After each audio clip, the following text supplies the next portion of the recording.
Have you ever wondered why so many ancient traditions guarded sexuality as though it were a holy fire? Sacred, dangerous, and capable of transforming the soul itself? Across cultures and centuries, mystics have whispered the same truth. Sexual energy is not merely about desire or pleasure. It is a profound force of creation, the very current that bridges the physical and the divine. Imagine for a moment a river, vast and powerful. Left uncontrolled, it floods, destroys, and drowns everything in its path. But when guided, channeled, and directed, that same river turns wheels, nourishes fields, and sustains life. Sexual energy is that river within us, overflowing, restless, and brimming with possibility. The question is, do we let it consume us, or do we learn to master its current? Throughout history, sages, alchemists, and yogis have taught that sexual energy is the rawest form of life force, what the Chinese called qi, the Indians named prana, and the mystics of the West referred to as the vital fire.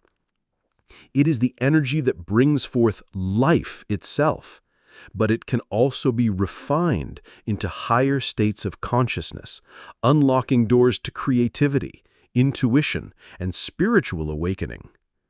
This video will take you deep into the secret teachings surrounding sexual energy. We will journey through the forgotten wisdom of ancient civilizations, uncover how different traditions viewed its role in human evolution, and reveal how modern seekers can harness it for transformation. But before we dive into philosophy or practice, let us recognize a truth often ignored in today's world. Sexual energy has been misunderstood, suppressed, and even demonized. Our culture either exploits it recklessly or represses it entirely. Rarely are we shown the third path, the sacred path, where sexual energy becomes a teacher, a guide, and a key to the mysteries of the soul. Consider this. Every impulse of passion you feel is not random, not accidental. It is a message, a spark, a reminder that within you lies the same creative force that shapes galaxies. When channeled wisely, it is capable of awakening dormant potentials. The poet finds words, the artist visions, the mystic revelations, and the ordinary soul discovers extraordinary joy. In this exploration, we will uncover three great mysteries of sexual energy: its historical and spiritual roots, how ancient traditions treated it as sacred power; its inner workings, what truly happens within the body, mind, and spirit when this energy rises; and its practical application, methods to transmute desire into creativity, love into devotion, and physical passion into spiritual illumination. So let us step into the forbidden temple of knowledge, where desire is not shunned but sanctified, where passion is not an enemy but an ally, and where the secret fire within can either enslave us or set us free. Because the truth is simple, yet profound. To understand sexual energy is to understand the very essence of life itself. To truly understand the spiritual effects of sexual energy, we must first look backward, into the shadows of ancient temples, the pages of sacred texts, and the veiled teachings of mystery schools. For across civilizations, the story is the same. Sexual energy was never seen as ordinary. It was revered, feared, and protected, as though humanity instinctively knew it was touching something primal and divine. In ancient India, the wisdom of the Tantras described sexuality not as sin, but as a sacred gateway. The union of man and woman mirrored the eternal dance of Shiva and Shakti, the cosmic masculine and feminine principles that give birth to the universe. Sexual energy, in this vision, was a spark of the same cosmic fire that creates galaxies, a force that, when harnessed, could dissolve illusions and awaken higher states of consciousness. Tantra was not about indulgence nor repression. It was about transmutation. Desire was to be refined, not denied. Meanwhile, in China, Taoist masters cultivated a similar understanding.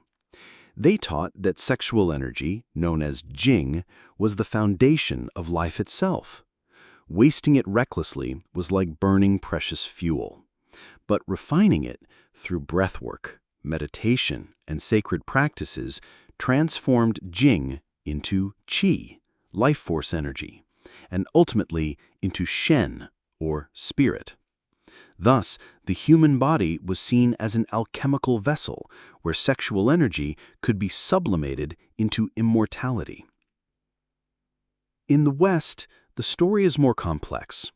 Early pagan traditions celebrated sexuality as part of the fertility rites of nature. Festivals of spring honored the union of earth and sky, man and woman, sun and soil. Yet, as time passed, particularly with the rise of rigid dogma, sexuality was cloaked in guilt, shame, and silence.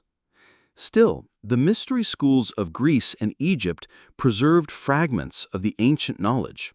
The Egyptians, for instance, encoded sexual symbolism in their myths. The union of Isis and Osiris symbolized not just fertility, but the restoration of cosmic order. The Greeks whispered through the rites of Dionysus that ecstasy, literally standing outside oneself, was a way to touch the divine.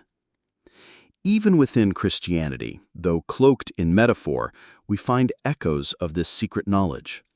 The Song of Solomon, with its sensual poetry, has been interpreted by mystics as an allegory of the soul's union with God. In medieval alchemy, the secret marriage of the sun and moon, king and queen, sulfur and mercury, pointed to the same truth. When opposites unite, transformation occurs. And then there is the indigenous wisdom too, often overlooked. Among Native American and African tribes, sexuality was woven into the cycles of nature. Energy was seen as a gift of the Great Spirit, a medicine that could heal, strengthen, or destroy, depending on how it was used. The ceremonies surrounding fertility were not crude, they were prayers, acknowledgments that sexuality was inseparable from the life force flowing through all beings. When we step back, a pattern emerges. Across time and space, humanity has known that sexual energy is sacred. It is the hidden thread connecting Tantra to Taoism, alchemy to shamanism, poetry to ritual. Yet this knowledge was never meant for the masses. It was reserved for initiates, passed down in whispers, concealed behind symbols, or hidden in plain sight. Why? Because such power is double-edged. Mishandled, it leads to obsession, addiction, and destruction. Mastered, it leads to liberation, creativity, and spiritual rebirth. This is why sages describe sexual energy as fire. Fire warms, cooks, and illuminates, but it also burns and consumes. The ancients knew that the destiny of the seeker depended on whether this fire was scattered outward in endless desire or directed inward to fuel the awakening of the soul. And so, we arrive at the heart of our exploration. If sexual energy is so central to the human story, what is it truly doing within us? How does it shape our body, mind, and spirit? And what hidden transformations await those who learn to master it? To begin unraveling the mystery of sexual energy, we must see it for what it truly is, the raw essence of life itself. It is the spark that draws two beings together, the current that creates new life, but also the subtle force that fuels creativity, ambition, and even spiritual awakening. The ancients were correct. Sexual energy is not limited to the bedroom. It flows through every act of creation. Whether we are painting a canvas, writing poetry, building a city, or meditating in silence. Think of sexual energy as a seed. Within a single seed lies the blueprint of an entire tree. The roots, the trunk, the branches, the leaves, even the fruit it will bear. That seed holds infinite potential, waiting for the right soil, water, and light to release its hidden design. In the same way, sexual energy carries within it the seed of creation. Left in its raw form, it seeks physical expression. But if nurtured and transformed, it blossoms into creativity, love, and spiritual illumination. Modern psychology has caught glimpses of this truth. Sigmund Freud, though controversial, insisted that much of human behavior is driven by libido, the psychic energy of sexuality. Later, Carl Jung expanded this idea, suggesting that sexual energy is a manifestation of a deeper life force, what he called the anima and animus, the inner masculine and feminine energies. Jung saw sexuality not merely as instinct, but as a symbolic expression of the soul's yearning for wholeness. Now, let us return to the river metaphor. When sexual energy flows outward, it often takes the form of physical desire, fantasy, or pleasure. There is nothing inherently wrong in this, just as a river naturally flows toward the sea. But the mystics discovered that if the river could be redirected inward, if the waters of passion could be turned toward the soul, something extraordinary happened. The energy would rise, activating dormant centers of power within the body and mind.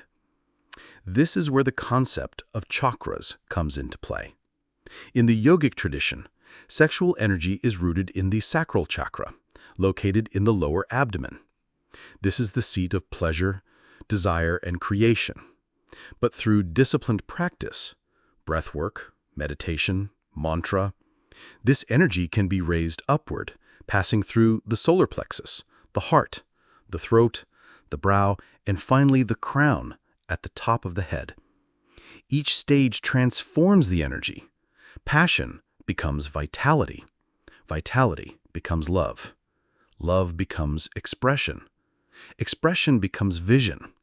And vision becomes enlightenment. The process is often called Kundalini awakening, the rising serpent of energy coiled at the base of the spine. When this serpent uncoils and ascends, the seeker experiences a radical transformation of consciousness, ecstasy, visions, a sense of oneness with the universe. These are but glimpses of what happens when sexual energy transcends its ordinary function. But this journey is not easy, nor without risk, for just as fire can illuminate or burn, so too can sexual energy uplift or destroy. When left unmastered, it may lead to obsession, lust, and emptiness. When suppressed, it festers as frustration, shame, or self-denial. The true path lies neither in indulgence nor repression, but transmutation, the art of consciously redirecting the current into higher channels. Consider the story of Nikola Tesla, who famously remained celibate throughout his life. Many believe that his genius, the inventions that changed the world, was fueled by sublimated sexual energy. Whether true or not, the pattern is clear.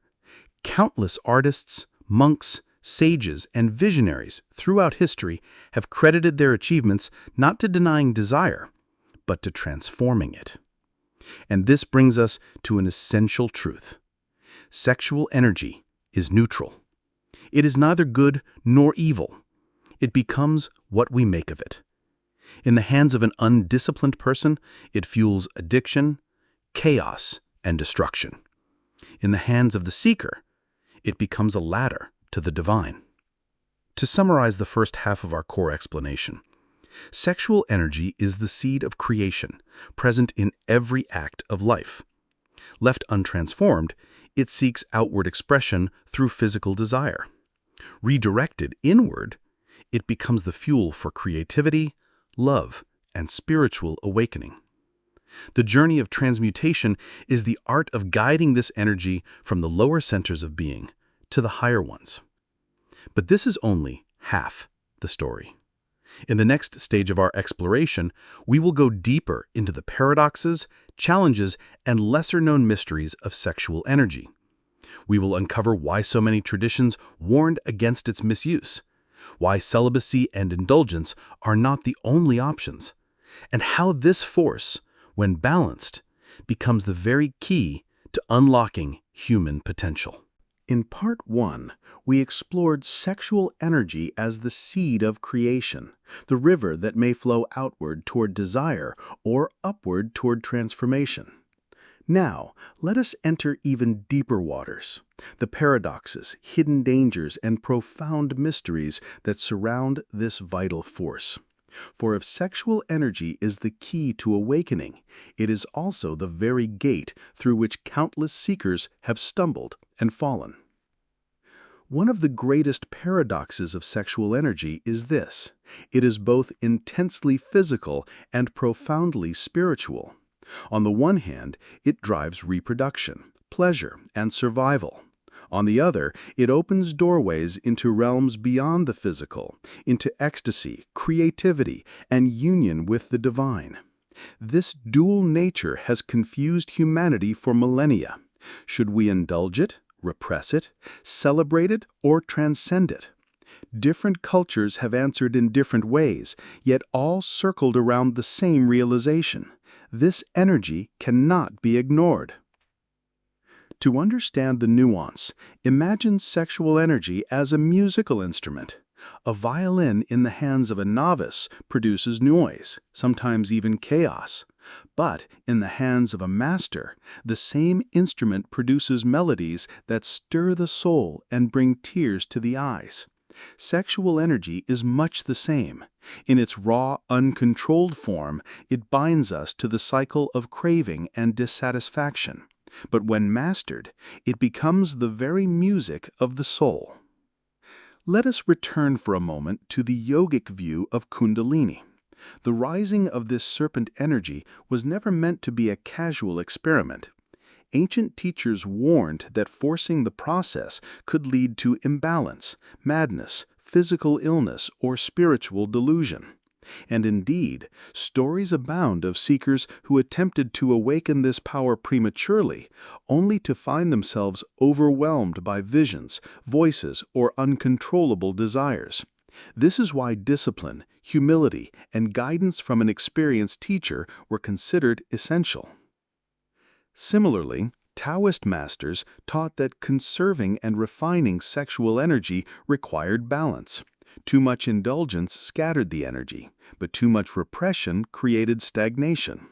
Instead, they advocated circulation, the practice of moving energy through the body, allowing it to nourish organs, strengthen the mind, and awaken spirit.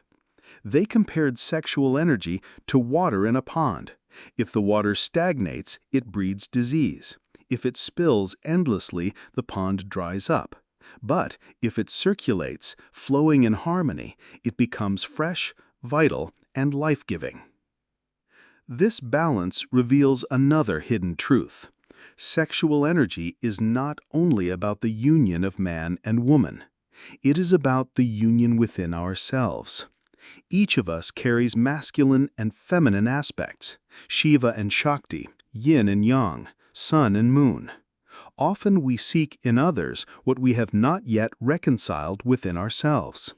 The craving for completion through another is, at its deepest level, a reflection of the soul's desire for inner harmony.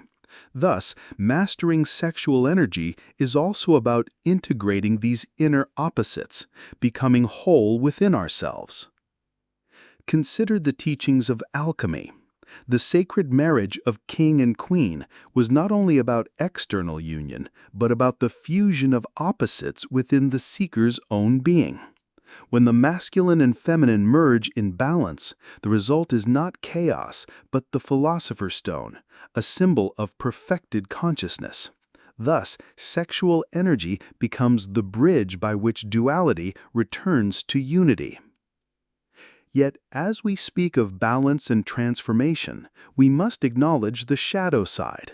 For sexual energy is deeply tied to desire, and desire can enslave as easily as it can liberate. The endless hunger for pleasure, conquest, or possession is one of humanity's greatest chains. Entire civilizations have been brought to ruin by the misuse of this energy. Emperors addicted to excess, rulers distracted by lust, seekers lost in obsession. This is why so many traditions spoke of discipline, moderation, and respect for the sacred fire. At the same time, repression carries its own dangers. Suppressed sexual energy does not vanish. It transforms into frustration, anger, or even illness. History offers tragic examples of ascetics who denied their bodies so severely that their spirits became bitter, distorted, or fanatical. True mastery lies in neither indulgence nor denial, but in conscious direction. To repress desire is to fight against the river. To indulge endlessly is to be swept away by it. But to redirect it, to channel its current, is to harness its power without being enslaved. And here lies one of the greatest mysteries: the link between sexual energy and creativity. Great works of art, literature, invention, and philosophy often emerge during periods of intense desire, whether fulfilled, unfulfilled, or transformed. The poet longs for love and writes verses that echo for centuries. The inventor sublimates passion into relentless pursuit of discovery. The mystic transforms longing into devotion, chanting the divine name with the same fire that others might spend in passion. The truth is, every desire is a doorway. When we experience sexual longing, we are not only yearning for another body, we are yearning for union, for wholeness, for a taste of eternity. This is why the mystics equated eros with divine love. Rumi, the Sufi poet, compared longing for the beloved to the burning fire of passion. To him, the human ache for love was nothing less than the soul's ache for God.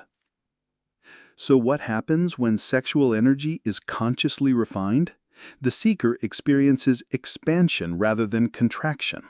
Instead of being consumed by desire, they become illuminated by it. Instead of losing themselves in another, they find themselves in the all.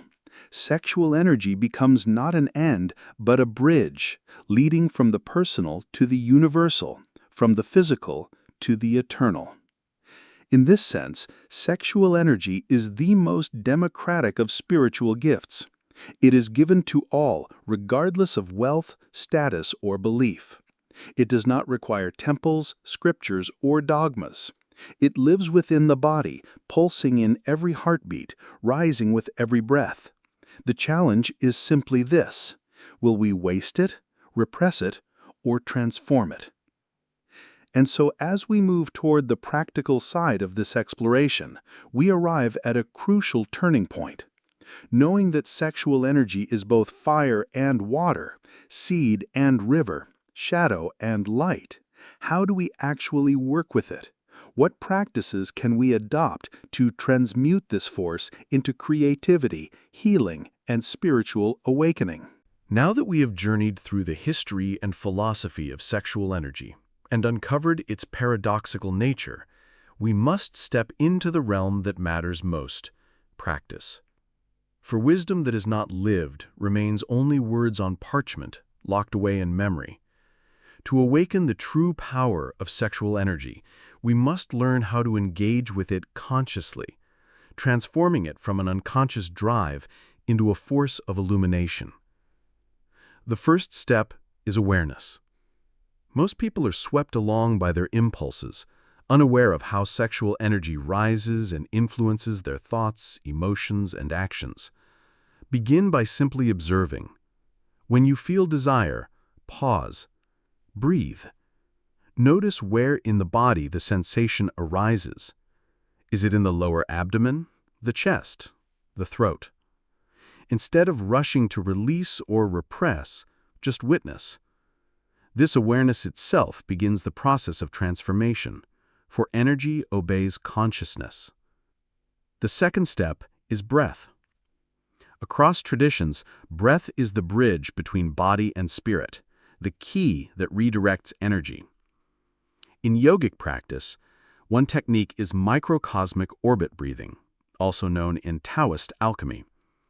As desire builds, rather than letting it descend outward, draw the breath upward. Inhale deeply, imagining the energy rising along the spine to the crown of the head. Exhale, guiding it down the front of the body to the lower abdomen. This circular flow transforms raw passion into subtle vitality, nourishing the entire system. The third step is movement. Sexual energy is powerful, and stagnant energy can overwhelm. Practices such as yoga, tai chi, or even simple rhythmic dancing allow the body to channel excess energy into fluidity.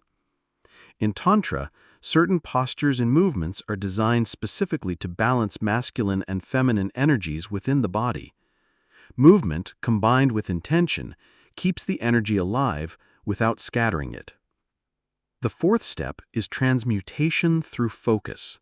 The mind is a lens. Whatever it focuses upon, energy follows. This is why daydreams of lust scatter energy, while meditation concentrates it. When sexual energy arises, instead of letting the mind fixate on fantasy, turn attention toward a higher aim. This could be a creative project, a mantra, a vision of the divine, or even the feeling of love in the heart. By redirecting focus, the raw current of desire becomes fuel for creation, inspiration, and devotion. The fifth step is sacred union. Not all transmutation requires celibacy. In many traditions, the union of two beings, when entered consciously, becomes a holy act. This is not about indulgence, but about merging energies with reverence, presence, and intention. Before intimacy, partners may meditate together, breathe in rhythm, or dedicate their union to something greater than themselves. In such moments, physical pleasure becomes a doorway to spiritual ecstasy, where the boundary between self and other dissolves into oneness. The sixth step is creative channeling. Sexual energy is the fire of creation. Why not pour it into art, music, writing, or invention? Many of the world's great works were born from unfulfilled longing or passion transmuted into creativity. When desire stirs, instead of reaching outward for release, pick up a pen, a brush, or an instrument. Write the poem, paint the vision, compose the song. In doing so, you not only honor the energy, you allow it to manifest in forms that inspire others. The seventh step is devotion. Mystics across cultures discovered that longing for the divine often feels strikingly similar to human passion. Rumi compared the soul's love for God to the ache of lovers yearning to unite.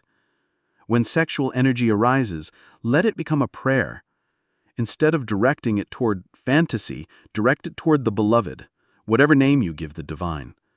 Whisper your longing, sing your devotion, or surrender in meditation. In this way, the fire of passion becomes the flame of worship. Of course, challenges will arise. You may feel frustration, distraction, or even resistance. This is natural. Centuries of conditioning have taught us either to repress or to indulge, but rarely to transmute. Remember, transformation is not about perfection, but persistence. Every moment of awareness, every breath redirected, every impulse turned into creativity is progress along the path. A practical daily exercise. Begin each morning with 5 minutes of mindful breathing, visualizing energy rising from the base of the spine to the crown of the head. Throughout the day, whenever desire arises, pause and observe it without judgment. redirect the energy. If possible, channel it into movement, focus, or devotion. At night, journal your experiences, what triggered desire, how you worked with it, and how it changed. Over time, patterns will emerge showing you where your energy flows most strongly and how best to guide it. Ultimately, these practices are not about denying pleasure or escaping the body. They are about expansion. Instead of letting sexual energy end in a fleeting release, you stretch it into new dimensions: love, creativity, illumination. You discover that what once seemed like a force pulling you outward is in fact the same current that can carry you inward toward the deepest truths of your being. We have walked through forgotten temples of wisdom, traced the secret currents of desire, and explored the ancient teachings that point to a hidden truth. Sexual energy is not a burden, nor merely a biological drive.